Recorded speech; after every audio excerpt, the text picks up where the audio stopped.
তোমার খাবারটাও না, তোমার আবার উপোস নাকি?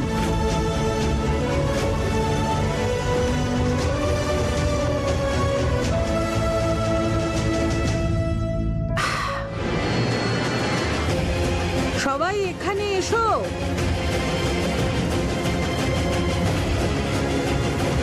কি হলো ঠাম্মা?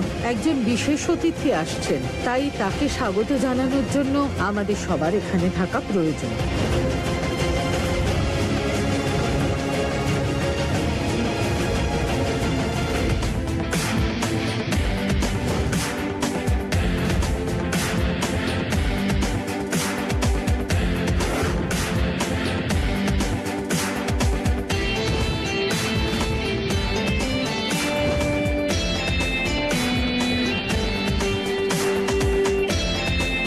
সুখী হও।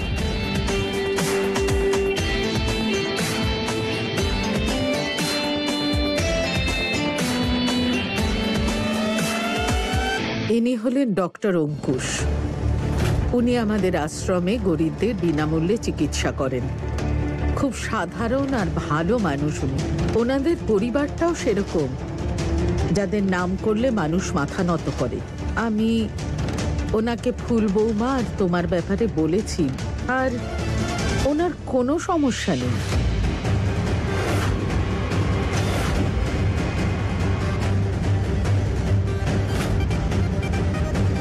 কোন বিষয়ের সমস্যা ঠাম্মা? দাদু ভাই, আজকে রাতে ফুল বৌমা আর তোমার সম্পর্ক ভেঙে যাবে তো?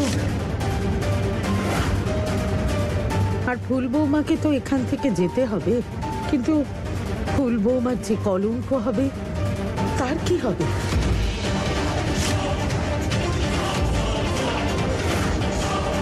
কারুর মিথ্যে স্ত্রী সেজে কারুর বাড়িতে ছিল। না না না না, এভাবে তো সমাজ ফুল বৌমাকে নিঃশ্বাস নিতে দেবে না।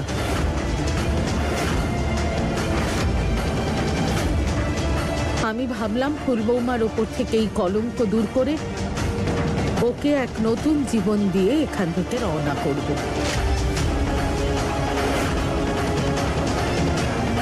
দাদু ভাই, ফুল বৌমার সাথে তোমার সম্পর্ক ভেঙে গেলে তখন সমাজ প্রশ্ন তুলবে।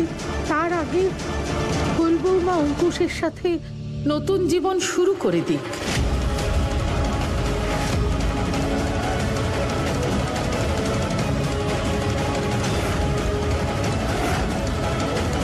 এমনিতেও আজ রাতে উকিল বাবু আসবেন। তোমাদের আলাদা হওয়ার কাগজপত্র নিয়ে তোমরা দুজন সই করলেই ফুল বৌমা আর অঙ্কুশ একে অপরকে আংটি পরিয়ে একটা সম্পর্কে বাঁধা পড়বে।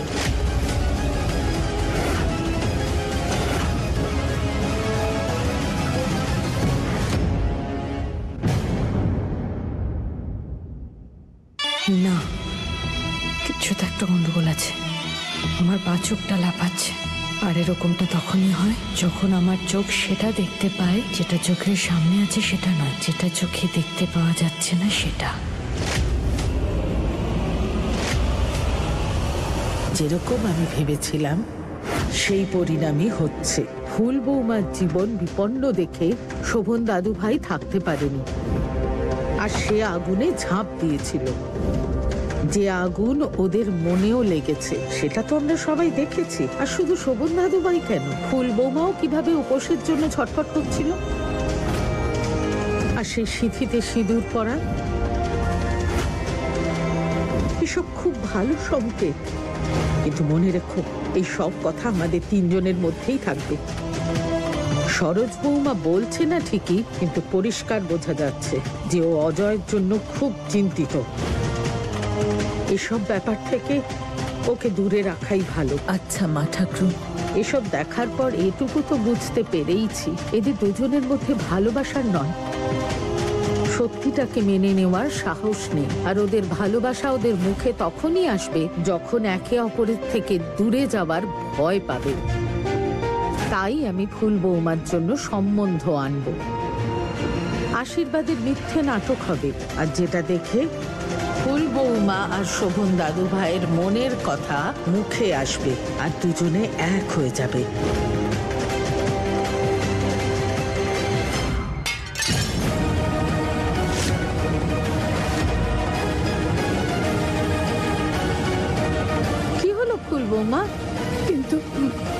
ঠাকুরুন, আপনি এত বড় সিদ্ধান্ত হঠাৎ? জানি আমি, তোমার হয়ে এত বড় সিদ্ধান্ত হঠাৎ করে নিয়েছি আমি, কিন্তু যেটাই করেছি তোমার মঙ্গল কামনা করেই করেছি বৌমা। তোমার মনের সব দ্বিধা দূর করে দাও। অঙ্কুশকে আমি ছোটবেলা থেকেই চিনি, খুব সুখী করবে ও তোমাকে, সম্পূর্ণ বিশ্বাস আছে আমার ওর উপরে। অঙ্কুশের সাথে সম্পর্ক হলে তোমার জীবন বদলে যাবে ফুল বৌমা। দীপিকা বৌমা, হ্যাঁ মা ঠাকুরুন। মিষ্টি নিয়ে এসো। হ্যাঁ।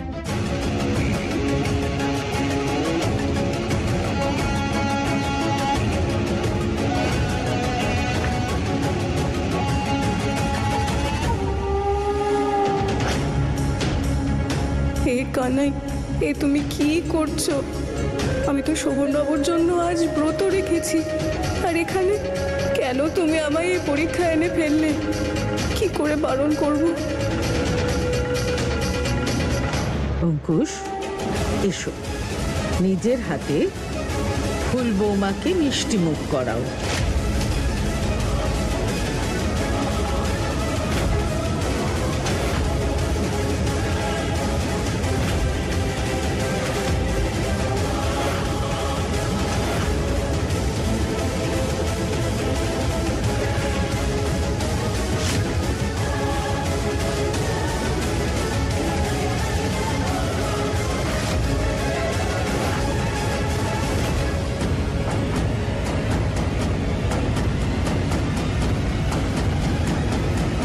কি করছো তুমি?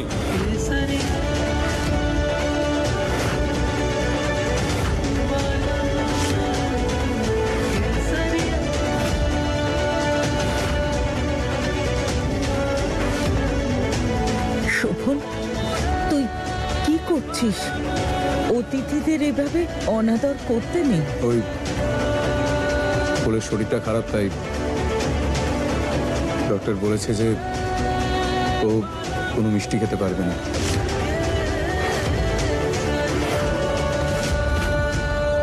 তো, উনি বলেছেন যে মিষ্টি ফুলের জন্য বিষ। হে কানাই, তোমায় অনেক ধন্যবাদ যে আমার ব্রতটা ভাঙলো না। প্রথমবার এরকমটা হয়েছে যে সবকিছু চোখের সামনে আছে, কিন্তু মাথাটা কাজই করছে না, বুঝতেই পারছি না যে হচ্ছেটা কি, করতে কি চাইছে ওরা। কোনো ব্যাপার না, ফুলের সমস্ত দায়িত্ব আজ থেকে আমার। আর এমনিতেও ডাক্তার আমি, খুব তাড়াতাড়ি আমি ঠিক করে দেব। আমাদের ফ্যামিলি ডক্টর রয়েছে, ফুল এখন আমাদের ফ্যামিলিরই অংশ,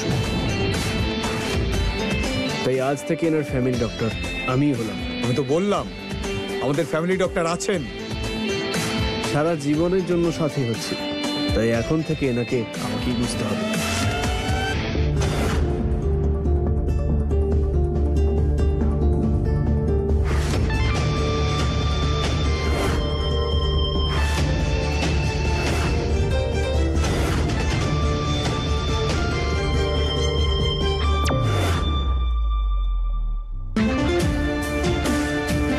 আরে ফুল বৌমা,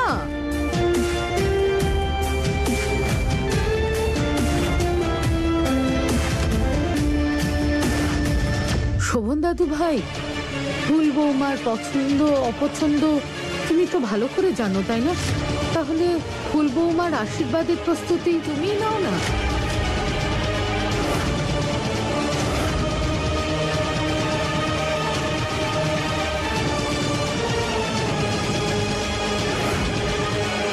শোভন দাদু ভাই, দাদু ভাই, আমি একটু হাত ধুয়ে আসছি। হ্যাঁ, এইদিকে।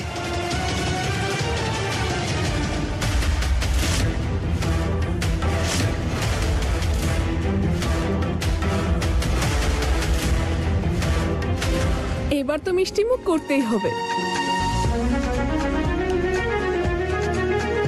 আমি জানি শোভন দাদা ফুলকে কেন এই মিষ্টিটা খেতে দিলেন না, আর এটাও জানতাম ও মিষ্টিটা খাবেও না, কারণ ও উপোস করেছে যে।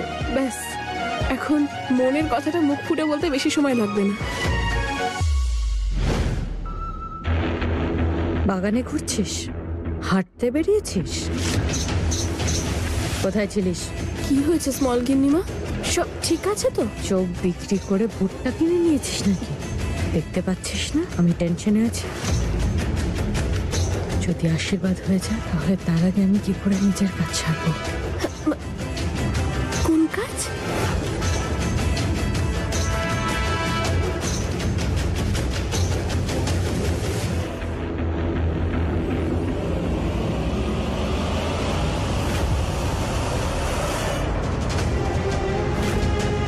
ফুল বৌমা আর অঙ্কুশ একে অপরকে আংটি পরিয়ে একটা সম্পর্কে বাধা পড়বে।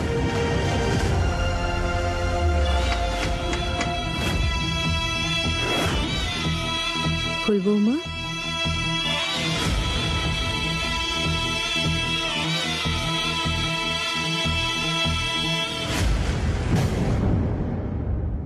একেই বলে ভাগ্য। একটা ভাঙতে না ভাঙতেই সঙ্গে সঙ্গে মা ঠাকুরন একটা সুন্দর সম্বন্ধ এনে দিল তোমার জন্য। আরে শোভন বাবা তো তোমার আশীর্বাদে সব প্রস্তুতি নিচ্ছে। সত্যি খুব কম মেয়েরা এত সৌভাগ্যবতী হয় যাদের জীবন দ্বিতীয় সুযোগ দেয়। কিন্তু এখন আমাদের শোভন বাবারও নিজের জীবন বাঁচার সম্পূর্ণ অধিকার পাওয়া উচিত।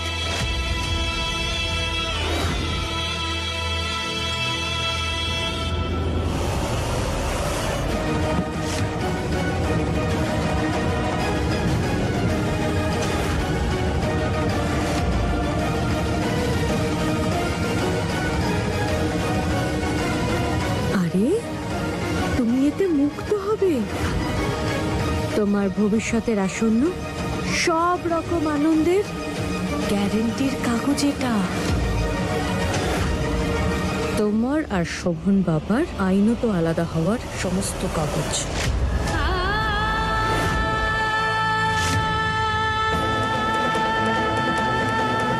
এসো বৌমা, এটাই তাড়াতাড়ি করে সাইন করে দাও। তুমি নিজেকে আর শোভন বাবাকে এই সম্পর্ক থেকে সারা জীবনের জন্য মুক্ত করে দাও। এসো।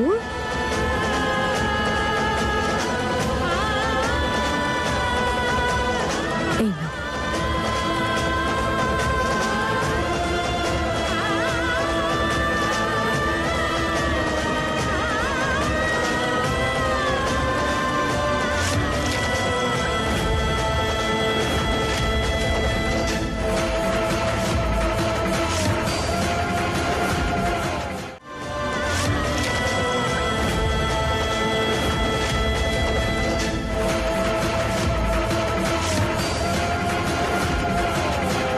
অন্য ব্যাপার আছে।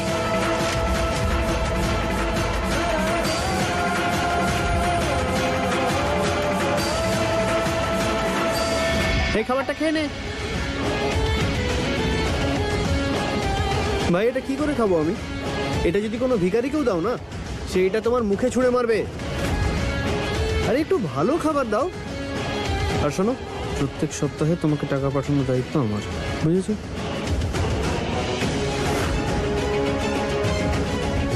শোনো, নিয়ে যাও।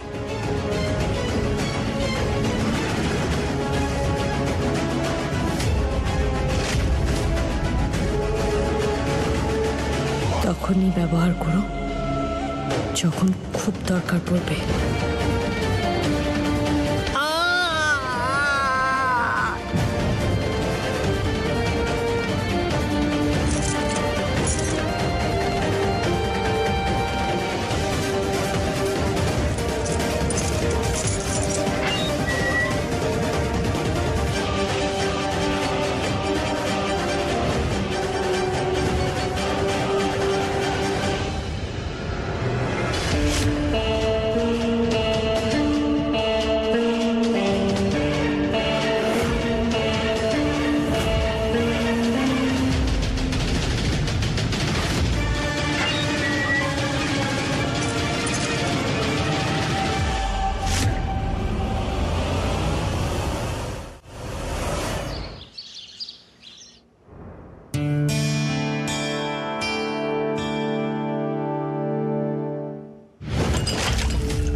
আর এটা কি করছেন আপনি? যদি কালকের দিনটা তুমি দেখতে চাও তাহলে এখনই যাও ঠাম্মার কাছে আর গিয়ে বলো কোনো বিয়েটি আমি করতে চাই না। যে কোনো বাহানাতেই হোক এখান থেকে বেরিয়ে যাও। আর আমি এরকম কেন করব? হ্যাঁ, ফুলের মতো সুন্দর একটা মেয়েকে বিয়ে করতে কি না চায়? ডাক্তারবাবু, আজকের পর থেকে যদি তোমার মুখে ফুলের নাম শুনেছি তাহলে এই চিপটা এখানেই কেটে দেবো আমি। আমি শেষ সুযোগ দিচ্ছি তোমায়, না হলে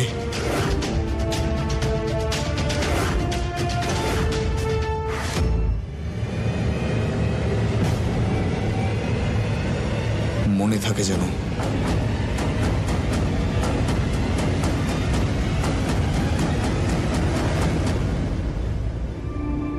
আরে অঙ্কুশ, মা ঠাকুরন, আমি যদি আর এক মুহূর্তে এখানে থাকি না তাহলে আপনার শোভন বাবা আমার উপরে যাওয়ার টিকিট কেটে দেবে। এটা আপনি কি করাচ্ছেন আমাকে দিয়ে? শোভন দাদু ভাই তোমাকে হুমকি দিলেও কিন্তু ফুল বৌমার উপর অধিকার তো ফলিয়েছে ও।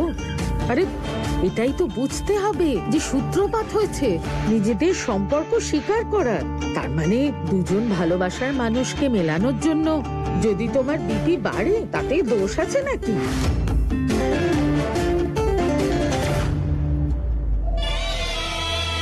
আচ্ছা, এটা হলো সেই খিচুড়ি যেটা ওদের দুজনকে এক করার জন্য রান্না করা হচ্ছে। দারুণ খেলা খেলেছে এই শয়তানি বুড়ি। তাই আমি ভাবছি এত সহজে এই ভিখারি ফুলের অন্য কারোর সাথে আশীর্বাদ কি করে করিয়ে দিচ্ছে এই বুড়ি। এই লড়াইতে যদি জিততে হয় এই শয়তানি বুড়ির চেয়ে দু পা এগিয়ে আমাকে ভাবতে হবে। আহত হয়েছি আমি, কিন্তু আমি একজন মা, আর এমন একজন মা যার থেকে তার সন্তানকে আলাদা করে দিয়েছে এই ফুল।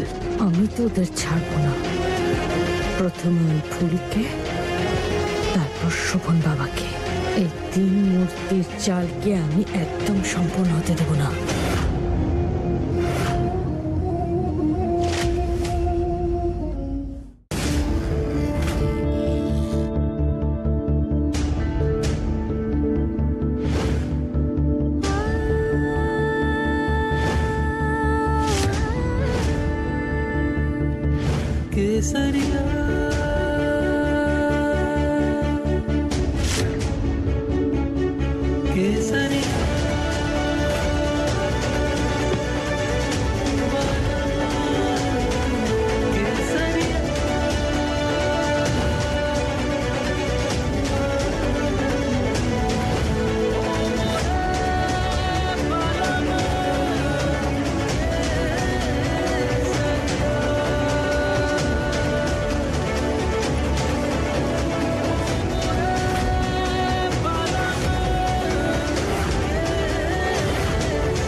এখন কোনো দরকার নেই আমাকে সামলানোর। যখন দরকার ছিল তখন তো পাথরের মতো দাঁড়িয়েছিলেন। ওখানে আমার বিয়ের কথা হচ্ছিল আর আপনি একটা কথাও বললেন না। ফুল, তোমার সঙ্গে আমার কিছু জরুরি কি কথা। বলার আছে? এটা জানতে এসেছেন যে বিয়েতে লাল শাড়ি পরবো নাকি হলুদ শাড়ি? নাকি সেই সিদ্ধান্ত আপনি নিজেই নিয়ে নিয়েছেন, না আমাকে জিজ্ঞেস করে, না আমাকে কিছু বলে? শোভন বাবু, আমার কাছে এই বিয়ে কোনো মজার জিনিস নয়। আমি গ্রামের মেয়ে। একবার যখন কারোর হাতে সিঁদুর পরে ফেলি তখন সেটাই সবকিছু। তারপর 7 জন্ম অন্য কারোর হওয়ার কথা ভাবতেও পারি না। ফুল, আমার কথাটা তো শোনো। অনেক শুনেছি আপনার, এবার আপনি আমার কথা শুনুন। এই বিয়ে আমি করতে পারবো না, আর অন্য কারোর হাত থেকে আমি আংটিও পরতে পারবো না। আমি জানি আপনি তো কাউকে আটকাতে পারবেন না। তার চেয়ে এটাই ভালো হবে যে আমি এখান থেকে চলে যাই, কারণ এই সম্পর্কটা, এই সিঁদুর আমার, আর এটা কেড়ে নেওয়ার অধিকার আমি স্বয়ং ভগবানকেও দেব না। আর উনি তো একজন মানুষ।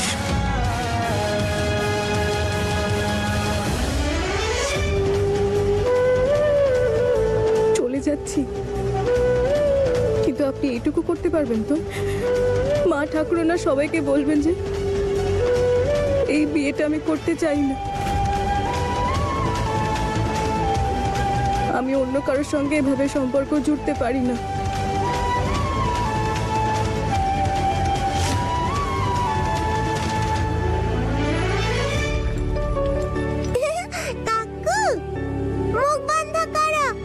মাছি ঢুকে যাবে। ছাড়ো, আমি কি ফ্যান নাকি যে ঘোরাচ্ছ?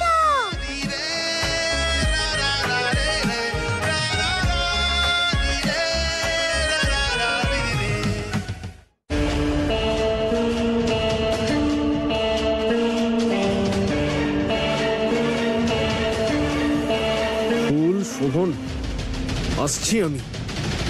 অনেক কষ্ট দিয়েছিস তারা আমাকে, অনেক যন্ত্রণা বুকে আছে। প্রতিটা আঘাতের সুদ সমেত উসুল করার দিন এসেছে।